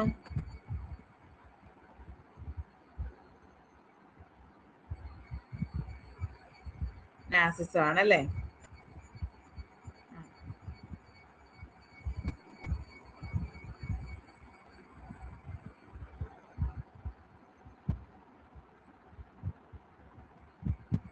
ഓക്കെ, അപ്പൊ ഇറ്റലിയില് ബെനീറ്റോ മുസോളിനിയുടെ നേതൃത്വത്തില്, അതുപോലെ തന്നെ ജർമ്മനിയില് നാസിസം ആണെങ്കിൽ ഹിറ്റ്ലറിന്റെ നേതൃത്വത്തില്, അത് പക്ഷെ നമുക്ക് 1933 ആ ഒരു പീരീഡിലാണ്, 1933 തൊട്ട് 1945 വരെ ആ ഒരു പീരീഡാണ് ജർമ്മനിയിലെ നാസിസം ഒക്കെ പറയുന്നത്. നിങ്ങൾ ഈ ഒരു ഹെലൻ കെല്ലറിനെ വായിച്ചിട്ടുണ്ടോ?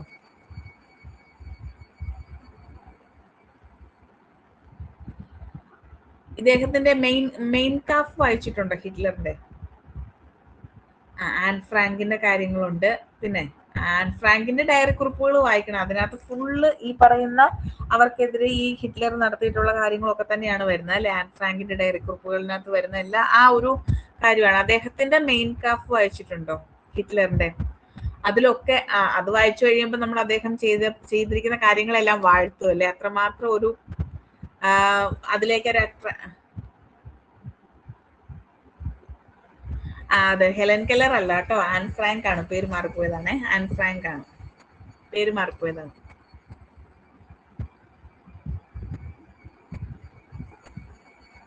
ഓക്കെ, അപ്പം അദ്ദേഹത്തിന്റെ ഈ ഒരു ഐഡിയ ഒക്കെ വരുന്ന ആ ഒരു സമയം 1933 ആണ് കേട്ടോ അത്. പക്ഷേ ഫാസിസം വരുന്ന 1922 ആ ഒരു പീരീഡിലാണ് വരുന്നത്. 1920s ഫാസിസം വരുന്നത്. അതോടുകൂടി ഫസ്റ്റ് വേവിന് ഒരു അവസാനം വരികയാണ്. ദെൻ ഏകദേശം 29 ഡെമോക്രസീസ് ഉള്ളത് 1942 ആവുമ്പോഴേക്കും 12 ഡെമോക്രസിയിലേക്ക് മാത്രമായിട്ട് ചുരുങ്ങുന്ന ഒരവസ്ഥയാണ് വരുന്നത്. ഇനി രണ്ടാമത്തെ വേവ്, ഇപ്പൊ നെറ്റ്വർക്ക് ഇഷ്യൂ ഉണ്ടോ? നെറ്റ്വർക്ക് ഇഷ്യൂ ഉണ്ടോ?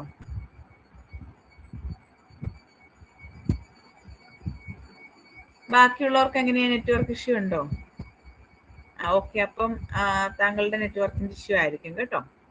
ഇനി രണ്ടാമത്തെ വേവ് എന്ന് പറയുന്നത് 1943 തൊട്ട് 1962 വരെയുള്ള പീരീഡ് ആണ്. നമ്മുടെ പോസ്റ്റ് വേൾഡ് വാർ, അതായത് സെക്കൻഡ് വേൾഡ് വാറിന് ശേഷമുള്ള ഒരു പീരീഡ് ആണ് ഈ സെക്കൻഡ് വേവ് ആയിട്ട് കൺസിഡർ ചെയ്യുന്നത്. വെസ്റ്റ് ജർമ്മനി, ജപ്പാൻ, ഇറ്റലി ഒക്കെയാണ് ഇതിന്റെ പ്രധാനപ്പെട്ട രാജ്യങ്ങളായിട്ട് പറയുന്നത്.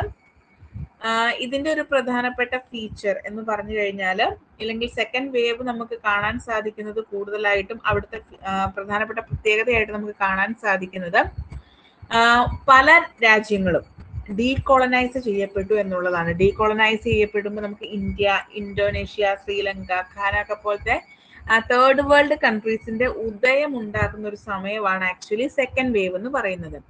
ഈ ഒരു വേവ് 1960s കൂടി അവസാനിക്കുകയാണ്. ദെൻ ഇവിടെ നമുക്ക് സിംഗിൾ പാർട്ടി റൂളുള്ള ഒരുപാട് രാജ്യങ്ങളൊക്കെ കാണാൻ സാധിക്കും. ഫോർ എക്സാമ്പിൾ ആയിട്ട് ഇന്ത്യ തന്നെ പറയാം. കാരണം ആഫ്റ്റർ ഇൻഡിപെൻഡൻസ് ഇന്ത്യ ഒരു 1960s ഹാഫ് വരെ കോൺഗ്രസ് ഡൊമിനൻസ് തന്നെയായിരുന്നു അല്ലേ. അതുപോലെ തന്നെ ഇറ്റലിയിലാണെങ്കിൽ ക്രിസ്ത്യൻ ഡെമോക്രാറ്റ്സിന്റെ ഡൊമിനൻസ് ആണ്. LDP in Japan, labour party in Israel, അങ്ങനെയുള്ള നമുക്ക് ഒരു പർട്ടിക്കുലർ പൊളിറ്റിക്കൽ പാർട്ടിയുടെ മാത്രം ഡൊമിനൻസ് ഉള്ള ഒരു സിസ്റ്റം ആയിട്ട് ഡെമോക്രാറ്റിക് സിസ്റ്റം പ്രവർത്തിക്കുന്നത് നമുക്ക് കാണാൻ സാധിക്കും. അപ്പം അത്തരത്തിലുള്ള ഒരു മാറ്റത്തിലേക്കൊക്കെ പോകുന്നുണ്ട്. എന്നിരുന്നാലും സെക്കൻഡ് വേൾഡ് വാറിന് ശേഷം, രണ്ടാമത്തെ വേൾഡ് വാറിന് ശേഷമാണ് നമ്മൾ സെക്കൻഡ് വേവ് കാണുന്നത് എന്നൊന്ന് ഓർത്തു വെച്ചേക്കുക കേട്ടോ. ഇനി മൂന്നാമത്തെ വേവ് എന്ന് പറയുന്നത് തേർഡ് വേവ് 1974 തൊട്ട് 2000 വരെയാണ്. ഇവിടെ കൂടുതലായിട്ട് നമ്മുടെ റൈറ്റ് വിങ് ഡിക്റ്റേറ്റർഷിപ്പ് ഒക്കെ അവസാനിക്കുന്നുണ്ട്. അതുപോലെ തന്നെ സോവിയറ്റ് യൂണിയന്റെ പതനം ഒരു വലിയ ഫാക്ടറായിട്ട് മാറുന്നുണ്ട്. ദെൻ ഏകദേശം ഒരു 61% രാജ്യങ്ങളും ഡെമോക്രസി അക്സെപ്റ്റ് ചെയ്യുന്നുണ്ട്. ഓൾമോസ്റ്റ് എല്ലാ രാജ്യങ്ങളും ഡീകോളനൈസ്ഡ് ആകുന്നുണ്ട്. അപ്പം അങ്ങനെയുള്ള ഒരുപാട് ചേഞ്ചസ് നമുക്ക് തേർഡ് വേവിൽ കാണാൻ സാധിക്കും എന്നുള്ളതാണ്. അപ്പൊ first wave, second wave, third wave.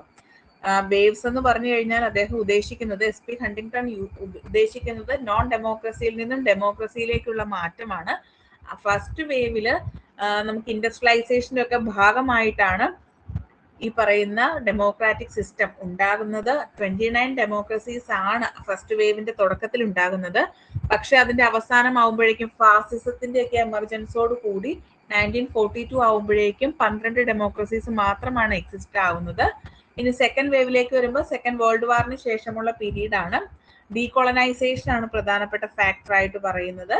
മൂന്നാമത്തേത് സോവിയറ്റ് യൂണിയന്റെ പതനത്തിനൊക്കെ ശേഷം ഓൾമോസ്റ്റ് എല്ലാ രാജ്യങ്ങളും ഡീകോളനൈസ്ഡ് ആകുന്ന ഒരു പീരീഡ് ആണ്. 1960s ശേഷം കുറെ രാജ്യങ്ങൾ ഡീകോളനൈസ്ഡ് ആകുന്നുണ്ട്. ദെൻ റിവൈവൽ ആണ് അല്ലെ. അതായത് ആദ്യത്തെ ആ ഒരു തകർച്ചയിൽ നിന്നും പിന്നീട് ഡെമോക്രസിയിലേക്കുള്ള ഒരു മാറ്റമാണ് നമുക്ക് തേർഡ് വേവിൽ കാണാൻ സാധിക്കുന്നത്. 61% നേഷൻസും ഡെമോക്രസി അഡോപ്റ്റ് ചെയ്തതായിട്ട് നമുക്ക് കാണാൻ സാധിക്കും. ക്ലിയർ ആയോ? ഇത്രയും ക്ലിയർ ആയോ? ഓക്കെ ആണോ?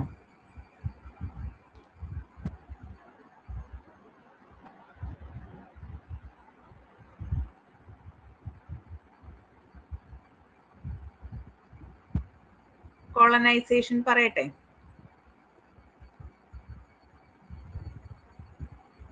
ഓഡിബിൾ ആണല്ലോ അല്ലേ? ഞാൻ പറയുന്ന ഓഡിബിൾ ആണോ?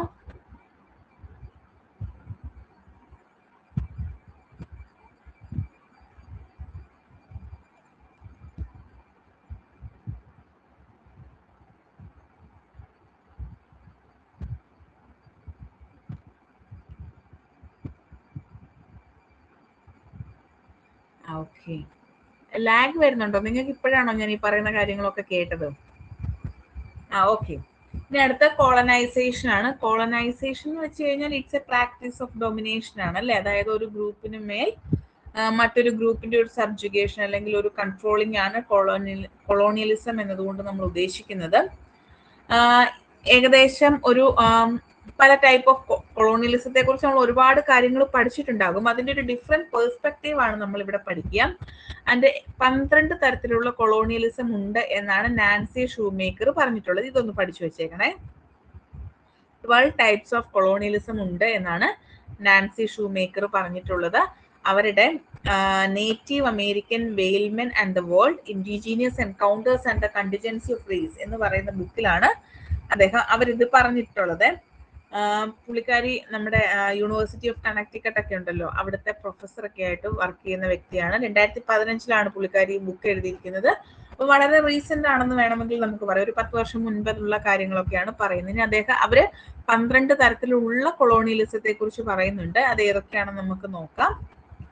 ഒന്നാമതായിട്ട് പറയുന്നത് settler colonialism, planter colonialism, extractive colonialism, trade colonialism, transport colonialism, imperial power colonialism, not in my backyard colonialism, legal colonialism, rock colonialism, missionary colonialism, romantic colonialism, post colonial colonialism.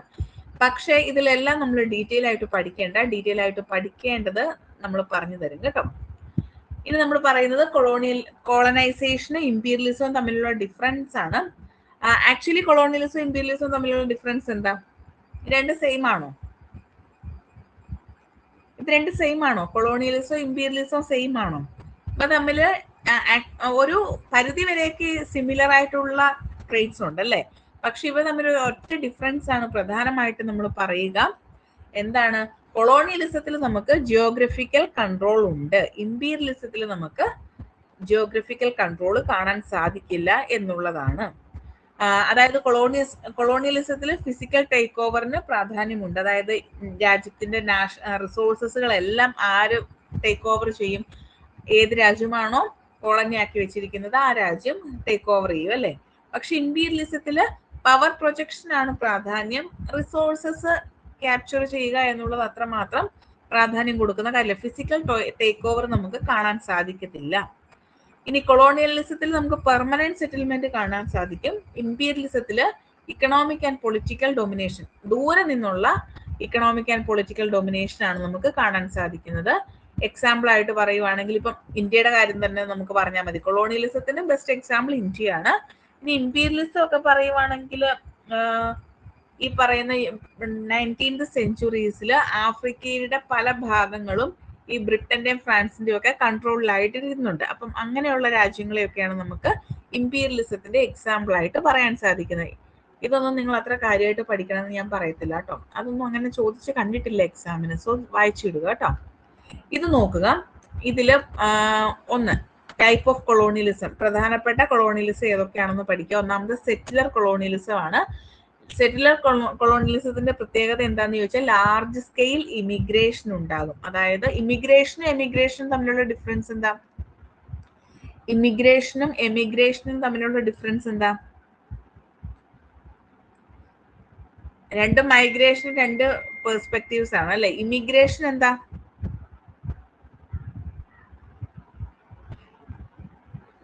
Emigration എന്ന് പറഞ്ഞാൽ പുറത്തേക്ക് പോകുന്നതും immigration എന്ന് പറഞ്ഞാൽ അകത്തേക്ക് വരുന്നതുമാണ് അല്ലെ? ഇത് coming, emigration, ലീവിങ്ങും ആണ്. Okay, very good. ഇത് ഓർത്ത് വെക്കാൻ എളുപ്പത്തിൽ ഞാൻ പറഞ്ഞു തരാം. ഇമ്പോർട്ട് എക്സ്പോർട്ട് എന്ന് ഓർത്താൽ മതി. ഇമ്പോർട്ട് ചെയ്യാന്ന് വെച്ചാൽ എന്താ? ഇറക്കുമതി ചെയ്യുക എന്നാണ് അല്ലെ? ഇങ്ങോട്ടേക്ക് കൊണ്ടുവരിക എന്നാണ്. അപ്പൊ ഇമിഗ്രേഷൻ എന്ന് പറഞ്ഞാൽ ഇങ്ങോട്ട് വരുന്നതാണ്. എക്സ്പോർട്ട് എന്ന് വെച്ചാൽ പുറത്തേക്ക് കൊടുക്കുന്നതാണ്. അപ്പം എമിഗ്രേഷൻ എന്ന് വെച്ച് കഴിഞ്ഞാൽ പുറത്തേക്ക് പോകുന്നത്. ആ ഒരു രീതിയിൽ ഓർത്ത് വെച്ചാൽ മതി. അപ്പൊ ഡൗട്ട് വരത്തില്ല കേട്ടോ. ഇനി ഇവരെന്താ ചെയ്യുന്നതെന്ന് വെച്ച് കഴിഞ്ഞാൽ റീപ്ലേസിങ്, പോപ്പുലേഷനെ എല്ലാം റീപ്ലേസ് ചെയ്തുകൊണ്ട് വേറെ രാജ്യത്തു നിന്നും ആളുകൾ വന്ന് താമസിക്കുന്നു എന്നുള്ളതാണ്. അവരിവിടെ കൾട്ടിവേഷൻ നടത്തുന്നു, ഇല്ലെങ്കിൽ അവരുടേതായിട്ടുള്ള ജോലികളൊക്കെ ചെയ്ത് ഇവിടെ തന്നെ സെറ്റിൽ ആകുന്നു എന്നുള്ളതാണ്. ആ വാക്കിൽ തന്നെയുണ്ട് സെറ്റിലർ കൊളോണിയലിസം ആണ്. ഇതിന്റെ എക്സ്പോണന്റിനെ പഠിച്ചു വെക്കുക, പാട്രിക് വോൾഫിനെ പഠിച്ചു വെക്കുക. പാട്രിക് വോൾഫാണ് സെറ്റിലർ കൊളോണിയലിസം എന്ന് പറയുന്ന ഒരു ഐഡിയ പ്രസന്റ് ചെയ്തയാള്. Example Australia, Canada, USA. നമുക്ക് തന്നെ നമ്മുടെ രാജ്യത്തിലേക്ക് തന്നെ നോക്കിയാൽ മതി. ഇൻ കേസ് നമ്മുടെ ഫാമിലിയിൽ തന്നെ മിനിമം ഒരാളെങ്കിലും ഈ പറയുന്ന രാജ്യങ്ങളിൽ എവിടെയെങ്കിലും സെറ്റിൽ ആയിട്ടുണ്ടാവും അല്ലെ? അപ്പൊ അത്തരത്തിലുള്ള ഒരു ട്രെൻഡ് ഇന്നത്തെ കാലഘട്ടത്തിലുണ്ട്. അപ്പൊ സെറ്റിലർ കൊളോണിയലിസം എന്ന് വെച്ച് കഴിഞ്ഞാൽ നമ്മുടെ നാട്ടിൽ നിന്ന്, ഇല്ലെങ്കിൽ ഇവിടെ നിന്ന് വേറെ ഏതെങ്കിലും രാജ്യത്തിൽ, ഇപ്പൊ പഠനാവശ്യങ്ങൾക്കാവാം, ജോലിയാവാം, എങ്ങനെയാണെങ്കിലും അവിടെ പോയി സെറ്റിൽ ആകുന്നതിനെയാണ് നമ്മൾ സെറ്റിലർ കൊളോണിയലിസം എന്ന് വിളിക്കുക. ഓക്കെ, ക്ലിയർ ആയല്ലോ? രണ്ടാമത്തത് എക്സ്പ്ലോയിറ്റേഷൻ കൊളോണിയലിസം ആണ്. എക്സ്പ്ലോയിറ്റേഷൻ കൊളോണിയലിസത്തിൽ നമുക്ക് സ്മോൾ സ്കെയിൽ ഇമിഗ്രേഷൻ ആണ് കാണാൻ സാധിക്കുക. ഇവിടെ കൂടുതലായിട്ട് നമ്മുടെ natural resources, raw materials, labour ഒക്കെ എക്കണോമിക്കലി എക്സ്പ്ലോയിറ്റ് ചെയ്യുകയാണ് ചെയ്യുന്നത്. ഫോർ എക്സാമ്പിൾ ആയിട്ട് ഇന്ത്യ, വിയറ്റ്നാം, കോങ്കോ ഒക്കെ ഇതിന് എക്സാമ്പിൾ ആയിട്ടുള്ള രാജ്യങ്ങളാണ്. Then surrogate colonialism. Surrogate colonialism എന്ന് വെച്ച് കഴിഞ്ഞാൽ കൊളോണിയൽ പവർ സപ്പോർട്ട് ചെയ്തിട്ടുള്ള സെറ്റിൽമെന്റ് പ്രൊജക്റ്റുകളെയാണ് സറോഗേറ്റ് കൊളോണിയലിസം എന്ന് പറയുന്നത്. അതായത് ഒരേ എത്നിക് ഗ്രൂപ്പിൽ നിന്നുള്ള ആളുകളായിരിക്കില്ല സെറ്റിലേഴ്സ് ആയിട്ട് വരുന്നത്. ഇപ്പൊ ഫോർ എക്സാമ്പിൾ ആയിട്ട് പറയുവാണെങ്കിൽ പാലസ്തീനില് ബ്രിട്ടീഷുകാരുടെ സഹായത്തോടു കൂടിയുള്ള ജൂവിഷ് സെറ്റിൽമെന്റ്, ഇപ്പോഴും അതിന്റെ പ്രശ്നങ്ങളല്ലേ അവിടെ നടക്കുന്നത്. അത്തരത്തിൽ, അതായത് ഒരു പുറത്തു നിന്നുള്ള ഒരാള് ഒരു പർട്ടിക്കുലർ ഗ്രൂപ്പിനെ ഒരു രാജ്യത്തിൽ സെറ്റിൽ ചെയ്യാൻ സഹായിക്കുന്നു. അങ്ങനെയുള്ളതിനെയാണ് നമ്മൾ സറോഗേറ്റ് കൊളോണിയലിസം എന്ന് പറയുക. ഇത് കോയിൻ ചെയ്ത ആള് സ്കോട്ട് അട്രാൻ എന്ന് പറയും. ഈ ഇദ്ദേഹത്തിന്റെ പേരൂടെ പഠിച്ചു വയ്ക്കുക. സറോഗേറ്റ് കൊളോണിയലിസം എന്ന ടേം കോയിൻ ചെയ്തത് സ്കോട്ട് അട്രാൻ ആണ് എന്ന് ഓർത്ത് വെക്കുക. ഓക്കെ, നെക്സ്റ്റ് പ്ലാന്റേഷൻ കൊളോണിയലിസം ആണ്. ഇവിടെ നമുക്ക് കാണാൻ സാധിക്കുന്നത് മാസ് പ്രൊഡക്ഷൻ ആണ്. ഇപ്പൊ സിംഗിൾ ക്രോപ്പിന്റെ മാസ് പ്രൊഡക്ഷൻ ആണ് നമുക്ക് കാണാൻ സാധിക്കുന്നത്. കോട്ടൺ, ടുബാക്കോ, കോഫി, ഷുഗർ അങ്ങനെയുള്ള കുറെ ക്രോപ്സുകളൊക്കെ പ്ലാന്റേഷൻ നടത്തി ലാർജ് സ്കെയിലായിട്ട് പ്രൊഡക്ഷൻ ഒക്കെ നടത്തുന്നു. അതിന് വേണ്ടിയിട്ട് നമ്മുടെ നാട്ടിലെ ആളുകളെ സ്ലേവ്സ് ഒക്കെ ആയിട്ട് ഉപയോഗിക്കുന്നു. ഇല്ലെങ്കിൽ ജോലി ചെയ്യുന്നതിന് വേണ്ടിയിട്ട് അടിമപ്പണി ചെയ്യിപ്പിക്കാൻ നമ്മൾ പറയും അല്ലെ. ഭയങ്കര ഹെവി ആയിട്ടുള്ള വർക്കുകളൊക്കെ കൊടുത്ത് നിൽക്കുന്നതിനെയാണ് നമ്മൾ പ്ലാന്റേഷൻ കൊളോണിയലിസം എന്ന് പറയുന്നത്. എക്സാമ്പിൾ ആയിട്ട് പറയുന്നത് വിർജീനിയ, സൗത്ത് കരോളിന, ജോർജിയ ഒക്കെ പോലുള്ള രാജ്യങ്ങളാണ്. ദെൻ ഇന്റേണൽ കൊളോണിയലിസം ആണ്. ഇന്റേണൽ കൊളോണിയലിസം എന്ന് പറഞ്ഞു കഴിഞ്ഞാൽ ഒരു സ്റ്റേറ്റിനുള്ളിൽ നിന്ന് തന്നെ എക്സ്പ്ലോയിറ്റേഷന്റെ ഉറവിടം വരുന്നതിനെയാണ് നമ്മൾ ഇന്റേണൽ കൊളോണിയലിസം എന്ന് പറയുന്നത്.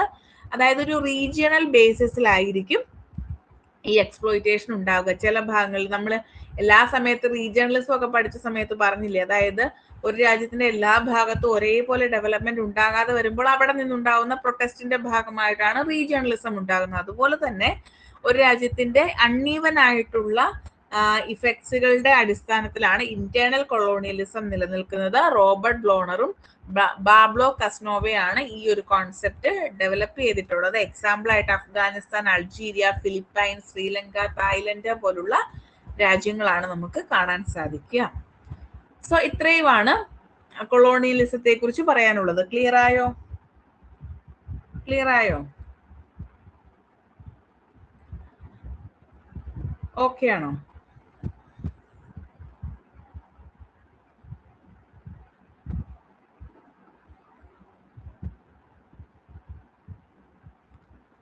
നെക്സ്റ്റ് ആന്റി കൊളോണിയലിസം ആണ്. ടേമിൽ നിന്ന് തന്നെ നമുക്ക് മനസ്സിലാക്കാലോ, കൊളോണിയലിസത്തിൽ നിന്നും ഇമ്പീരിയലിസത്തിൽ നിന്നും ഒക്കെ ഉള്ള ഒരു അതിനെതിരായിട്ടുള്ള ഒരു പ്രൊട്ടസ്റ്റ് ആണ് അല്ലെങ്കിൽ റെസിസ്റ്റൻസ് ആണ് ആന്റി കൊളോണിയലിസം എന്ന് പറയുന്നത്. ഈ ആന്റി കൊളോണിയലിസം കൂടുതലും ഫോക്കസ് ചെയ്യുന്നത് ജസ്റ്റിസ്, ഇക്വാളിറ്റി, സെൽഫ് ഡിറ്റർമിനേഷൻ എന്ന് പറയുന്ന ഈ 3 കോൺസെപ്റ്റുകളാണ്. ഇനി നമുക്ക് ആന്റി കൊളോണിയലിസത്തിലും ഒരു 3 സ്റ്റേജസ് കാണാൻ സാധിക്കും. ഫസ്റ്റ് വൺ പ്രോട്ടോ നാഷണലിസം എന്ന് പറയും. ഇപ്പൊ നമ്മുടെ ബങ്കിം ചന്ദ്ര ചാറ്റർജി, അതുപോലെ ദാദാഭായ് നവറോജി, ഗോഖലെ, റാനഡെ ഇവരുടെയൊക്കെ ഒരു കാലഘട്ടമാണ് പ്രോട്ടോ നാഷണലിസം എന്ന് പറയുന്നത്. രണ്ടാമത്തേത് റൈസ് ഓഫ് ന്യൂ ലീഡർഷിപ്പ് ആണ്. അറബിന്ദോ, ഭഗത് സിംഗ്, നേതാജി, സവാർക്കർ അങ്ങനെയുള്ള ആളുകളുടെ ഒരു കാലഘട്ടമാണ് നമ്മൾ റൈസ് ഓഫ് ന്യൂ ലീഡർഷിപ്പ് എന്ന് പറയുന്നത്. മൂന്നാമത്തേത് മാസ് മൂവ്മെന്റ്സുകളാണ്. മാസ് മൂവ്മെന്റ്സുകൾ എന്ന് പറഞ്ഞു കഴിഞ്ഞാൽ ഇപ്പം civil disobedience movement, non corporation movement, അതായത് ഒരു 1920s ശേഷമുള്ള ആ ഒരു കാലഘട്ടമാണ് നമ്മൾ മാസ് മൂവ്മെന്റ് ആയിട്ട് പറയുന്നത്. ഫുൾ പാർട്ടിസിപ്പേഷൻ ഒക്കെ ഉൾക്കൊള്ളിച്ചുകൊണ്ടുള്ള മൂവ്മെന്റ്സുകളാണ് മാസ് മൂവ്മെന്റ്സ് എന്ന് പറയുന്നത്. ഇനി ഡീകോളനൈസേഷൻ എന്ന് പറഞ്ഞു കഴിഞ്ഞാൽ ഒരു കാലഘട്ടത്തിൽ ഒരു രാജ്യത്തിന്റെ കോളനി ആയിട്ട് നിന്നിരുന്ന രാജ്യങ്ങൾ ലിബറേറ്റഡ് ആകുന്ന ആ ഒരു പ്രോസസ്സിനെയാണ് ഡീകോളനൈസേഷൻ എന്ന് പറയുന്നത്.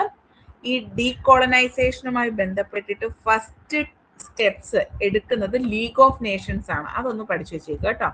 പിന്നീട് പല പല രാജ്യങ്ങളിലും ഡീകോളനൈസ്ഡ് ആകുന്നുണ്ട്. ഇന്ത്യയുടെ കേസൊക്കെ പറയുകയാണെങ്കിൽ 1947 ബ്രിട്ടീഷുകാരുടെ നിന്ന് ഇന്ത്യ എന്ത് ചെയ്യുന്നുണ്ട്, ലിബറേറ്റഡ് ആകുന്നുണ്ട് അല്ലേ. ദെൻ നിയോ കൊളോണിയലിസം എന്ന് വെച്ച് കഴിഞ്ഞാല്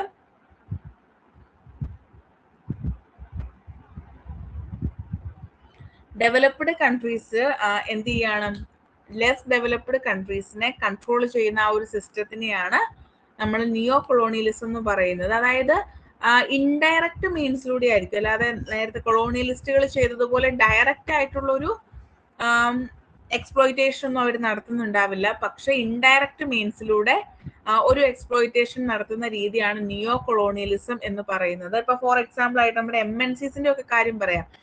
ഇന്ത്യയിലൊക്കെ നല്ല ലാർജ് ഹ്യൂമൻ റിസോഴ്സുകളൊക്കെ ഉണ്ട് അല്ലെ. അപ്പൊ ഇത്തരത്തിലുള്ള ഹ്യൂമൻ ക്യാപിറ്റൽ റിസോഴ്സുകളെയൊക്കെ ഈ MNCs എന്ത് ചെയ്യുന്നുണ്ട്, നല്ല രീതിയിൽ എക്സ്പ്ലോയിറ്റ് ചെയ്യുന്നുണ്ട്. നമുക്ക് വളരെ കുറഞ്ഞ അളവിൽ സാലറി ഒക്കെ തന്നിട്ട് നമ്മളെ എക്സ്പ്ലോയിറ്റ് ചെയ്യുന്നുണ്ട്. പക്ഷെ നമ്മൾ ആക്ച്വലി അതിനെക്കുറിച്ച് ബോധേഡ് ആവുന്നില്ല, നമുക്ക് അറിയാൻ പറ്റുന്നില്ല എന്നുള്ളതാണ്. അപ്പൊ അത്തരത്തിലുള്ള ഒരു സ്റ്റേറ്റിന്റെ പെർസ്പെക്റ്റീവിലാണ് നമ്മളിവിടെ നിയോ കൊളോണിയലിസം എന്ന് പറയുന്നത്. ഇതിന്റെ പ്രധാനപ്പെട്ട തിങ്കർ എന്ന് പറയുന്നത് ക്വാമെ എൻകുർമയാണ്. അദ്ദേഹത്തിന്റെ ബുക്കിന്റെ പേര് neo colonialism the last stage of capitalism. ഞാൻ ഇതേപോലൊരു പേജ് ലെനിനെ പഠിപ്പിച്ചപ്പോ പറഞ്ഞില്ലായിരുന്നു. എന്തായിരുന്നു അദ്ദേഹം പറഞ്ഞത്? ലെനിൻ എന്തായിരുന്നു പറഞ്ഞത്? അന്നേരം ഞാൻ പറഞ്ഞു ഇതുപോലൊരു സ്റ്റേറ്റ്മെന്റ് നമ്മൾ വേറൊരാളെ കാണും. അത് എൻകുർമയുടെ സ്റ്റേറ്റ്മെന്റ് ആണ്. Neo colonialism the last stage of capitalism. Lenin എന്തായിരുന്നു പറഞ്ഞത്? ലെനിൻ എന്താ പറഞ്ഞത്?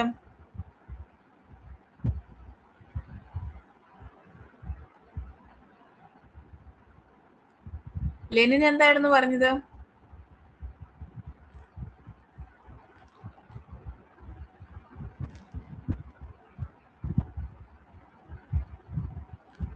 പറഞ്ഞേ, നമ്മൾ ഈ ഒരു ഇതിൽ തന്നെ പഠിച്ചതല്ലേ. ലെനിൻ എന്താ പറഞ്ഞത്? Imperialism is the highest stage of capitalism. Correct കേട്ടോ, അത് കറക്റ്റാ. പഠിച്ചോണേ, ഓർത്തോണേ. ഇത് തമ്മിൽ മാറിപ്പോയേക്കരുത് കേട്ടോ. ക്വസ്റ്റ്യൻ പേപ്പർ കാണുമ്പോ മാറിപ്പോവരുതേ.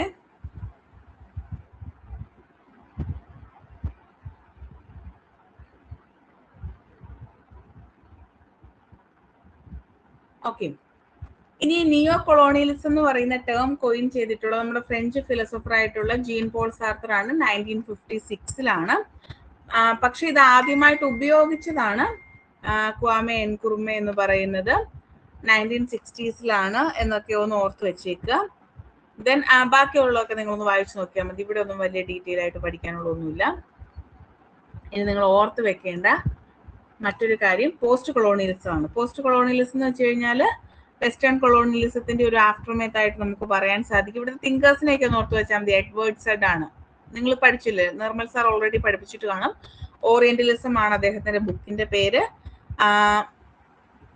പിന്നെ കൾച്ചറൽ ഇമ്പീരിയലിസം, ഇതൊക്കെ ഇത്രയൊക്കെ ചോദിക്കത്തുള്ളൂ. ഓറിയന്റലിസം എന്ന് പറയുന്ന ബുക്ക് എഴുതിയത് ആരാണ്, അല്ലെങ്കിൽ ഓറിയന്റലിസം എന്ന് പറയുന്ന കോൺസെപ്റ്റ് കൊണ്ടുവന്നത് ആരാണ് എന്നൊക്കെ ചോദിക്കത്തുള്ളൂ. അതിൽ കൂടുതലൊന്നും ഇതിനെക്കുറിച്ചൊന്നും ക്വസ്റ്റ്യൻ ചോദിക്കത്തില്ല കേട്ടോ. എഡ്വേർഡ് സെഡിനെ ഒന്ന് ഓർത്ത് വെച്ചേക്കുക, അത്രേ ഉള്ളൂ. പിന്നെ ഇമ്പോർട്ടന്റ് ഓതേഴ്സും അവരുടെ ബുക്കുകളും തന്നിട്ടുണ്ട്. ഇതൊന്ന് വായിച്ചു നോക്കിയേക്കുക, ചോദിക്കാൻ സാധ്യതകളുണ്ട്. ഓക്കെ, അതുകൊണ്ട് ഇതൊന്ന് വായിച്ചു നോക്കുക.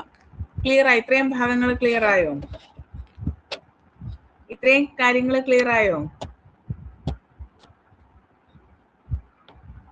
ഇനി ഒരു PDF കൂടെ എടുത്താൽ മാത്രമേ നമ്മുടെ ഫസ്റ്റ് ചാപ്റ്റർ തീരത്തുള്ളൂ. അതും ഇതുപോലെ തന്നെ നിങ്ങൾ ഓൾറെഡി മോഡേൺ പൊളിറ്റിക്കൽ അനാലിസിസ് പഠിച്ചിട്ടുള്ള കാര്യങ്ങളൊക്കെ ആയിരിക്കും. ജസ്റ്റ് നമുക്ക് പറഞ്ഞു പോകാം. പിന്നെ സെക്കൻഡ് മൊഡ്യൂളിലേക്കൊക്കെ വരുമ്പോഴേക്കുമാണ് നമ്മൾ നല്ല ഫാക്ച്വൽ ആയിട്ടുള്ള കാര്യങ്ങളിലേക്ക് പോവുക കേട്ടോ. സോ നമുക്ക് ഇന്ന് വൈൻഡപ്പ് ചെയ്താലോ? ഓക്കെ ആണല്ലോ അല്ലേ?